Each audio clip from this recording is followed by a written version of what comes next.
5 growing industries within the Venezuelan economy. Well, today we discuss.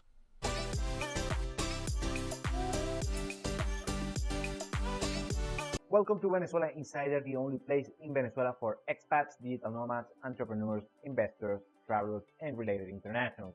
For more information, venezuelainsider.com. Since the bottom of the Venezuelan economy after an 80% GDP collapse, in 2018 we start seeing growth in different industries. Of course, this quote-unquote recovery of the Venezuelan GDP has been unequal, to say the least. And we had, of course, what is known as a K-shaped recovery, a K-shaped economy, and some industries have been outperforming the rest of the economy. So today we are going to discuss 5 high growth industries in Venezuela on the past few years. So let's start. Number 1 is tech. And of course, technology is very important in today's economy, worldwide economy, and Venezuela is no exception. Now, the particular issue regarding this industry in Venezuela compared to the rest of the world is that Venezuela has been lagging down on the past decade regarding worldwide economics. And since they're still lagging, there are opportunities in order to implement different technologies and strategies that have been successful in many countries all over the world, not only Western nations, but also other Latin American nations. And the funny thing is that on just recent years, we had the opportunity to see such businesses, opportunities, and strategies to be implemented and having success as well, since those are proven models. And the best case, and this is an example that I use a lot of times here on the platform, is the ride-sharing services. Like, of course, we don't have Uber or Lyft or Cabify or these other very popular ride-sharing services, but we have our Venezuelan brands that I mentioned a bunch of times. I'm not going to keep mentioning. They are not paying me for advertising, but we have a handful of these particular companies that, of course, they are implementing tech in order to, of course, implement this particular strategy in the Venezuelan market that has been successful abroad and a proven concept using tech, of course. And also, this is very important, they have been successful implemented solutions for the Venezuelan nuances combined with a proven business model. And hence, if you use tech on a particular proven concept implemented in Venezuela, of course, the chances of success are going to be greater. And also, you have to take into account that thanks to implementation of technologies and applications and the internet and so on, you, of course, increase productivity that gives you higher profit margins, and with a little bit of less risky tech applications. And when they are implemented correctly, taking into account the consumer behavior in Venezuela and also the Venezuelan nuances like the payment methods, you can have something special that has a very high ceiling regarding further growth. Number 2, something very basic, is food. Any kind of food item in Venezuela, when it's done correctly, can become very profitable. First, of course, you have the demand. The 2 issues over there. First thing is one of the biggest impacts that we had on the Venezuelan economy in the past decade during the 80% GDP collapse is that we had a bunch of scarcity of goods and services, but mostly food and food-related items, of course, of mass consumption. And that was because all of the frictions that the Venezuelan economy had on the past decade, that hence we had the 80% GDP collapse. And we all remember those pictures of empty shelves on the supermarket and different stores. However, Venezuela, since the past 4 or 5 years, has not been the case. Most of the restrictions regarding basically business overall have been just lifted, and like price controls and capital controls that made very, very difficult for businesses in order to have a decent supply chain regarding food, both production and food commerce. However, today is not the case, and that's why we see basically every shelf in Venezuela fully stacked, and not only from Venezuelan products, but also from worldwide products. You have products from all over the world, from the US, from Europe, from Asia, from China, from other parts in Latin America, from Turkey. Turkey has become an important player in Venezuelan food, food items. In basically every supermarket, you can find Turkish products. Of course, this particular business and industry that has been growing very rapidly in the past 5 or 6 years. Also, you have to take into account that the Venezuelan consumer behavior has mutated a lot on the past decade and still mutating. Now, the silver lining is that on the past couple of years has been mutating on a good trend regarding that the consumer purchasing power of the average Venezuelan has been diminished a lot on the past decade, but in the past 4 years or so has been slowly but steady increasing. And of course, since this is a main key product in worldwide, first thing is basic staple on each household, having food, of course. Now the Venezuelan consumer has more options, more opportunities, has been increasing the consumption of food, not only on quantity, but also on quality. And if you can have a very particular cost structure for each particular food item, you have a winner industry here in the country. Number 3, and I like this a lot because this is my industry, is professional services.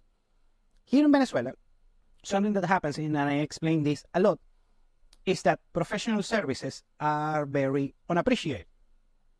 So being a white-collar professional for the Venezuelan market is very unappreciated. So most people discourage in order to, especially the ones that are already graduated or have been in each particular industry on the past few decades, have been discouraged in order to keep further their learning curve and also their experience.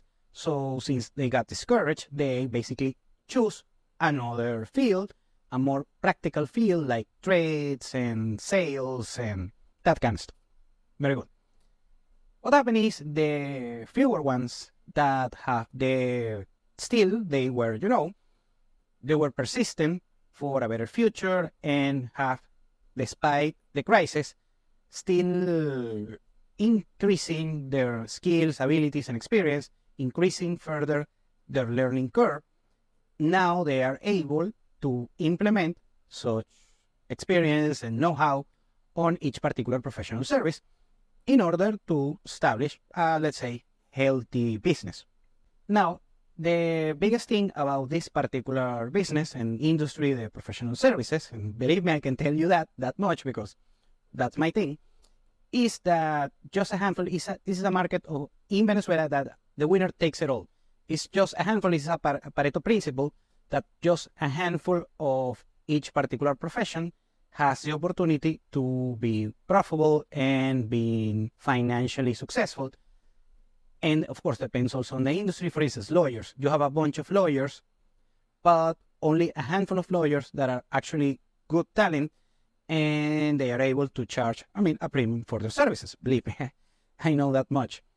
Also, same thing with accountants. We have a bunch of accountants, but only a handful of them, the top 5 to 10%, are the ones that have been financially successful regarding their particular profession, of course, accounting.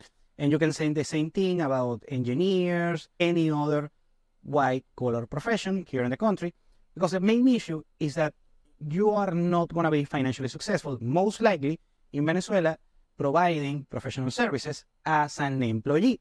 Basically, you need to have your own particular presence in order to market and service your particular profession.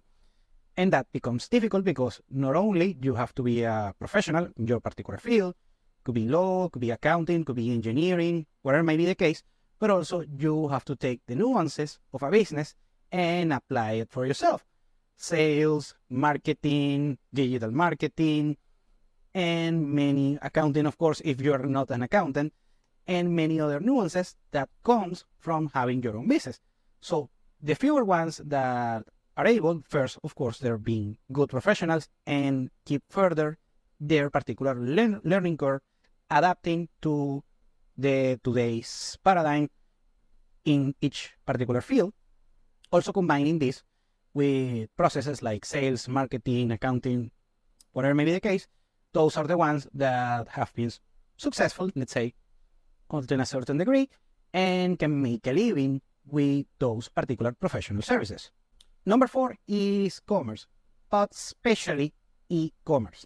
I mentioned recently on the platform that the e-commerce sector has been growing on a very rapid pace.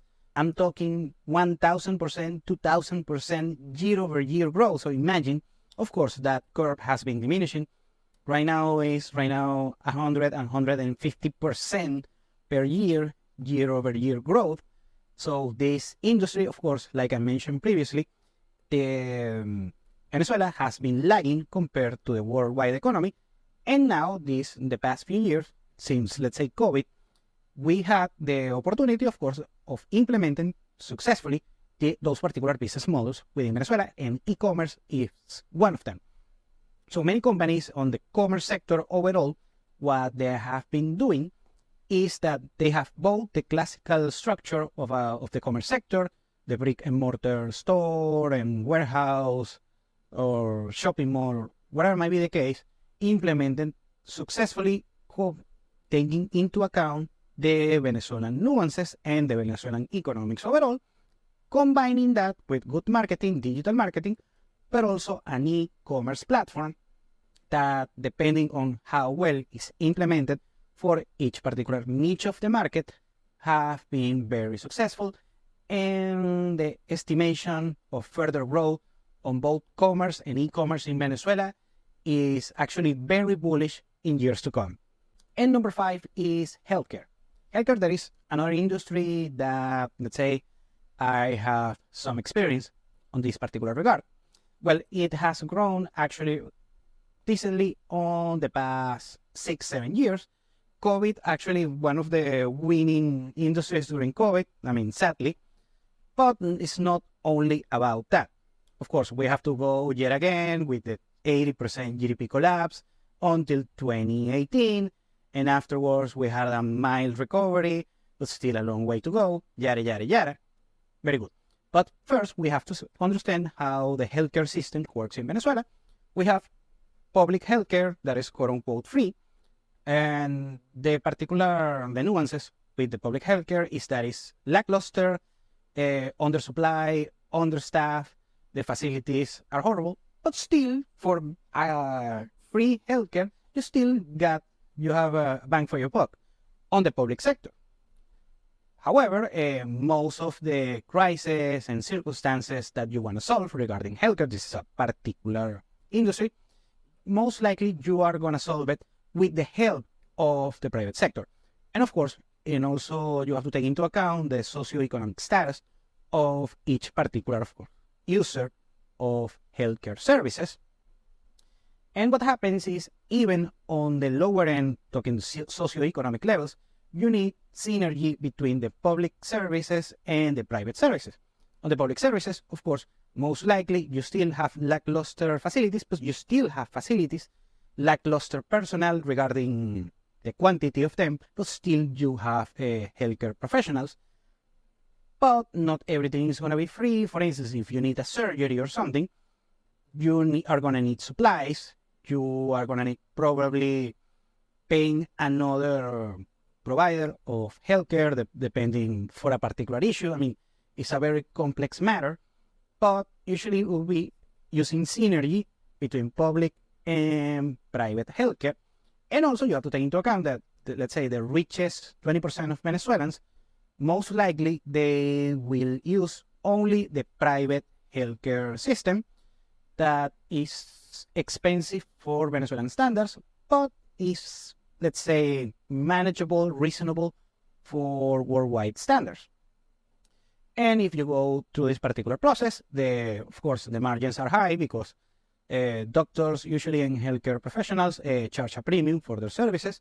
Of course, they took many, many years in training and education in order to reach such levels. And also the private healthcare providers, they also did a huge upfront investing, and they need a rate of return in order to keep providing their particular private healthcare services. Very good. And so you have a bunch of options on both sides, the public and the private sector. And of course, if you go, you have to go. I mean, if you're an investor or something on this particular regard, you have to go on the private sector. And of course, you have to have knowledge. I mean, you have to be a doctor or a related professional in order to be on this particular industry. Of course, legally you have to do it, and I recommend it to do so. The main point is that healthcare is a service that is always has demand, of course, and since, I mean, there's no way around it, there's no substitution for healthcare services, regardless if they are public or private. It's an industry that you can see further growing on years to come. Thank you for watching Venezuela Insider. Please like, share, and subscribe. Follow us on social media. If you want to work with us, VenezuelaInsider.com. Thanks again, and have a nice day.